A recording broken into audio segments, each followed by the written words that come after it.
rebuttal time. And that first case will be Crimson Ibis versus U.S. Bank.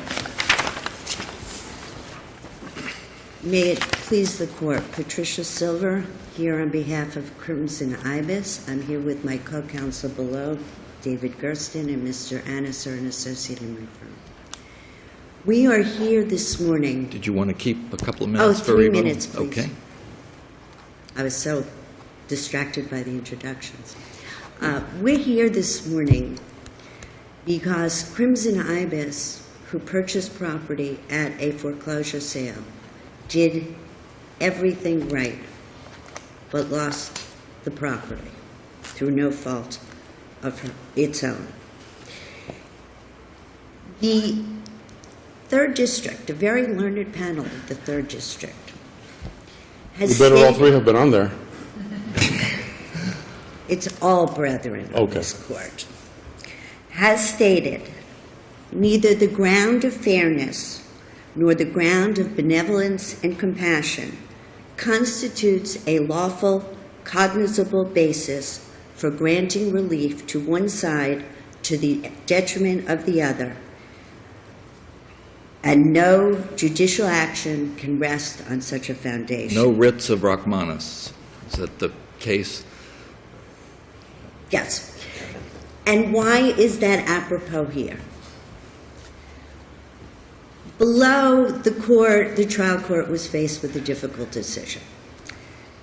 The borrowers purportedly had reinstated their mortgage.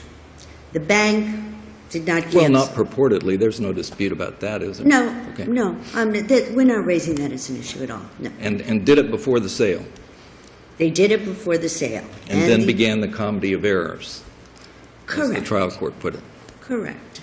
And this comedy of errors, I believe, led the trial court into error in reaching a result and then finding the path to get to the result he wanted based on fairness. The problem with this is that the equities must yield to the law. Last year, the Florida legislature enacted Section 702.036.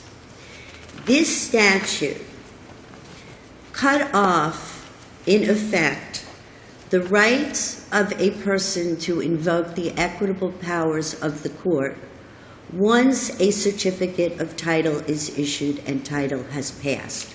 What if objections are pending at the time the certificate of title issues? I believe that the statute is clear, and it's the act of the issuance of the certificate of title. So even if there was a mistake in issuing the certificate of title, this statute says once title has passed to an unaffiliated third party,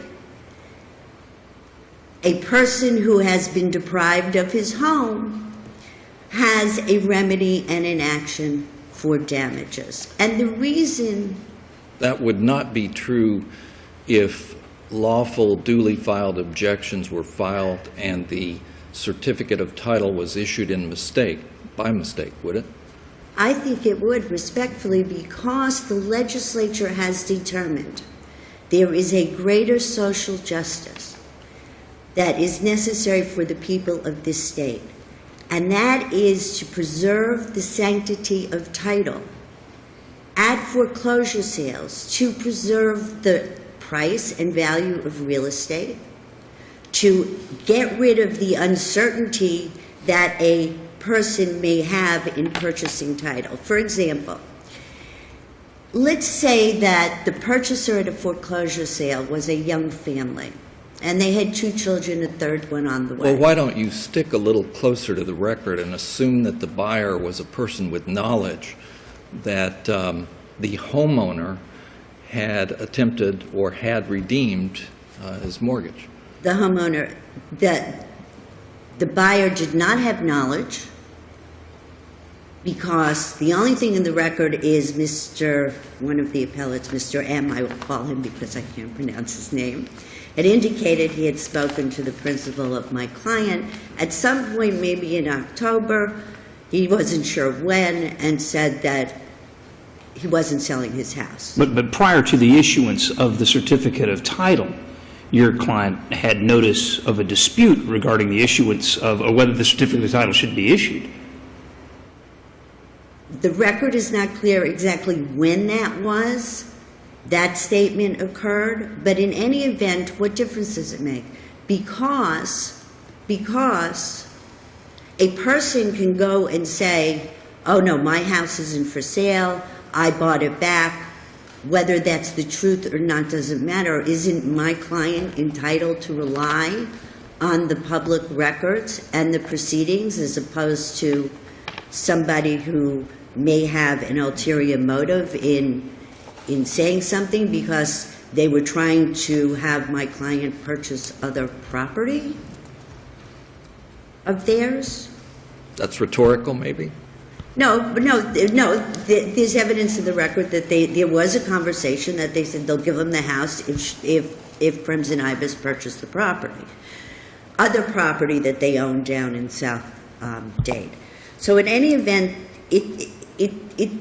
the statute says if the defendant's properly served, a final judgment's entered, appeals have expired or resolved, and the property was acquired for value with not a person non-affiliated with the lender or owner, and there's no list pendants in the public records, at that point, And in your view, that statute applies retrospectively to a 2012 sale, though passed in 2013, the legislature expressed an intention that it do so. Yes. But I have this question for you. Does that cut off substantive vested homeowner rights? No, but the right that the homeowner is claiming in this case is a right to reinstatement of the mortgage before sale. This statute does not in any way cut off the rights of a homeowner to reinstate before sale. They exercise that right. The fact that the bank and their attorneys didn't follow through and breach their agreement is not affected by this statute. This statute says once that title issues and passes, then an independent third-party purchaser, and my client paid the final judgment amount plus $5,000, so there's no question, and she's not affiliated with anybody. The legislature, in passing the statute, also recognized that it was the third-party person whom they sought to protect because they had no remedy. If there was no third-party purchaser and the bank purchased, then it gets unwound. You were just about to start your rebuttal time, so you wanna save it? I will save it, yes. Okay, thank you.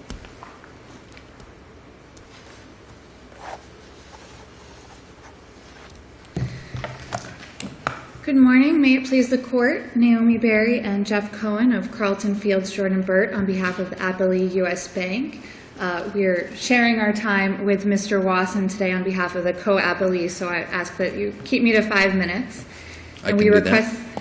We request the Court to affirm the trial court's ruling vacating the certificate of title, sale, and judgment because it is supported by competent, substantial evidence and it is the only equitable result. I intend to address the statutory issues. And Before you do that, counsel, what is the standard of review? What is our standard of review on a 1.540? on a 1.540, the standard of review is, well, here we're not really addressing the 1.540. I believe it would be abuse of discretion. And we do not believe that the trial court abused its discretion in any way. But turning to the new statute, section 702.036, the trial court properly applied the rules of statutory construction. As Ms. Silver said, the property has to have been acquired for value in order for the statute to apply, which happens once a certificate of title is issued.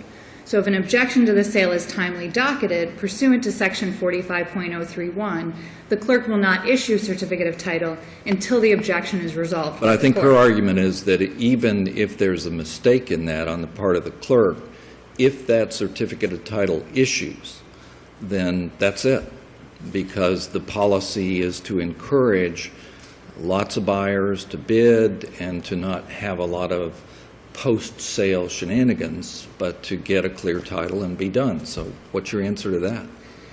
Well, the answer to that is twofold. First, we've addressed this in other contexts, particularly in the Strax case, where they talked about appeals that were late filed. And we have rules about rebuttable presumptions here. And the clerk's timestamp is a rebuttable presumption of the date that it was filed. And we have entire procedures to be able to present evidence that that date stamp is wrong, which is what we did in this 2-day evidentiary hearing, and presented ample, substantial competent evidence that this objection was indeed timely filed.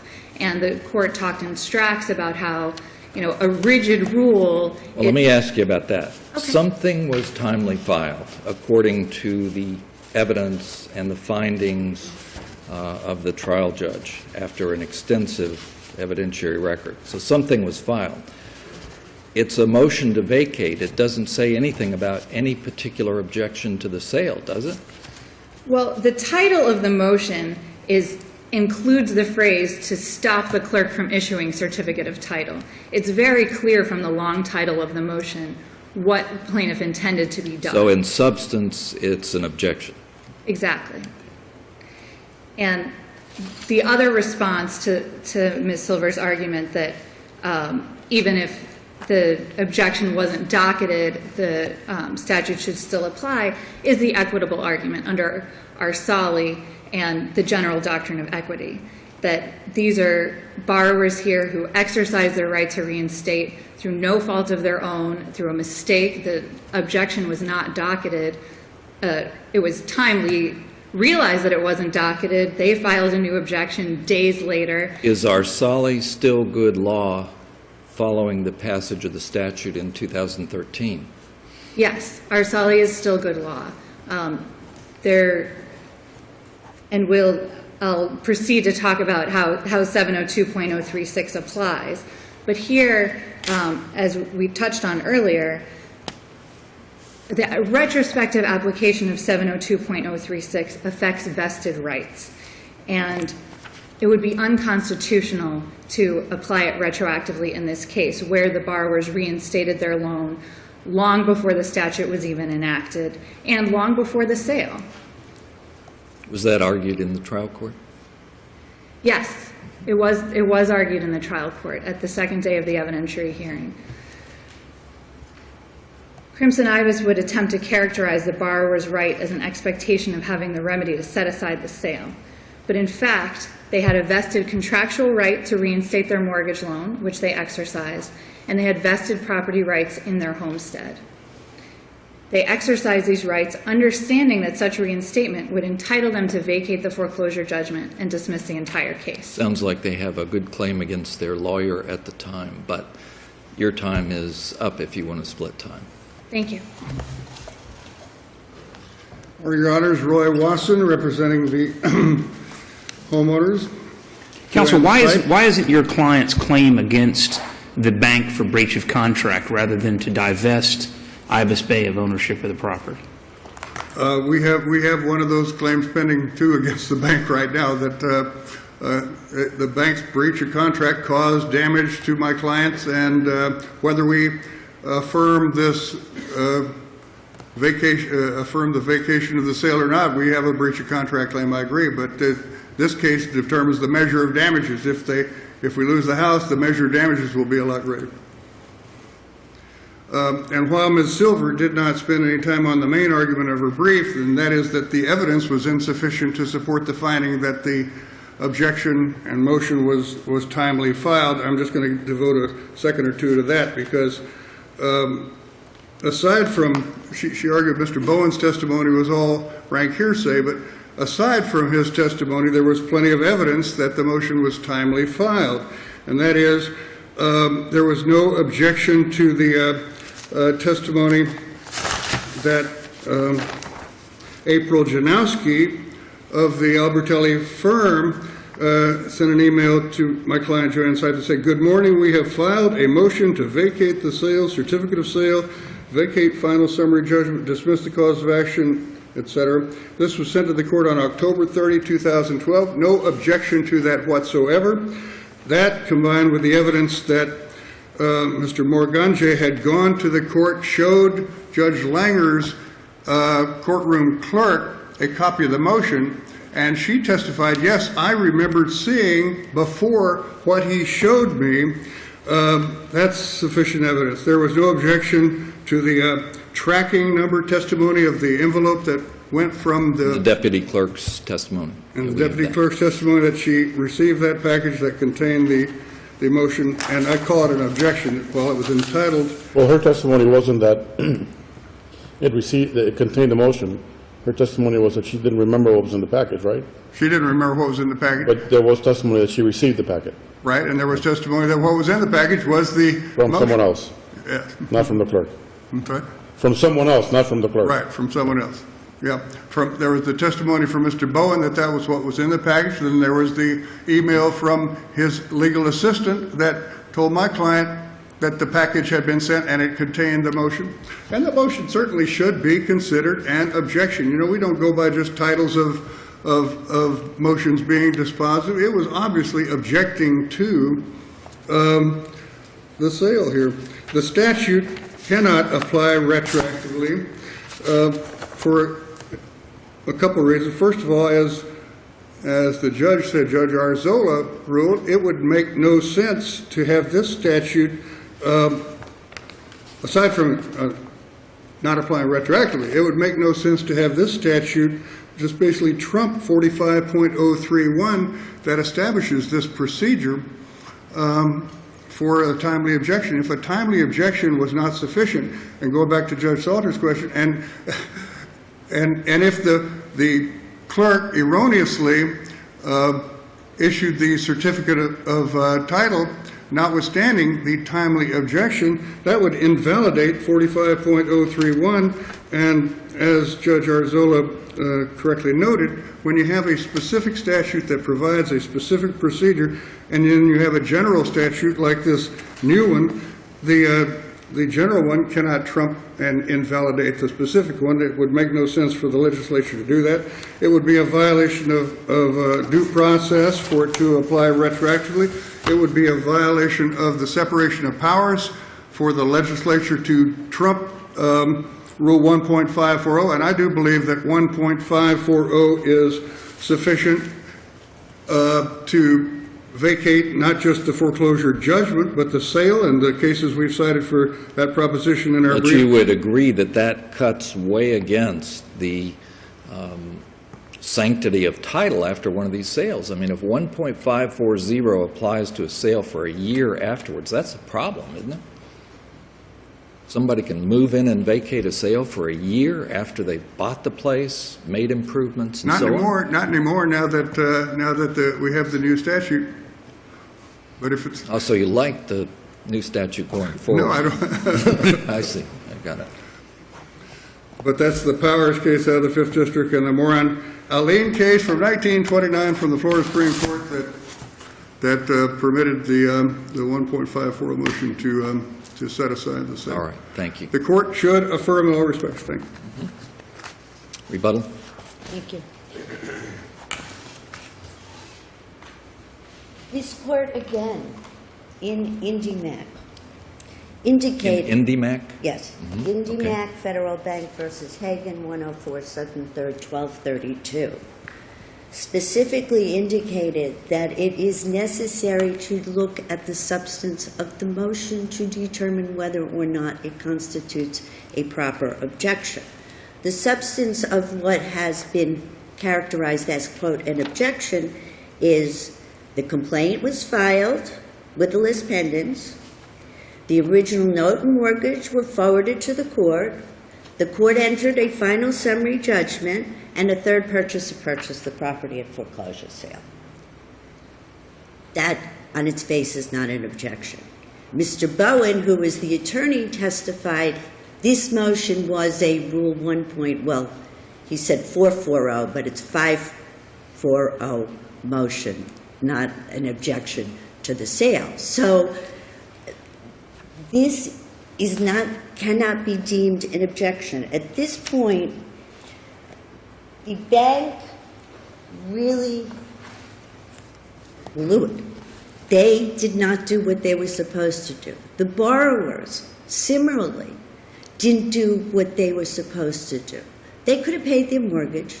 They could have made sure and filed an objection. They could have made sure the sale didn't go through. They could have had their attorney, which they hired a few days after certificate of title was issued, hired once they found out the sale was. The only one who did everything right was Crimson Ibis.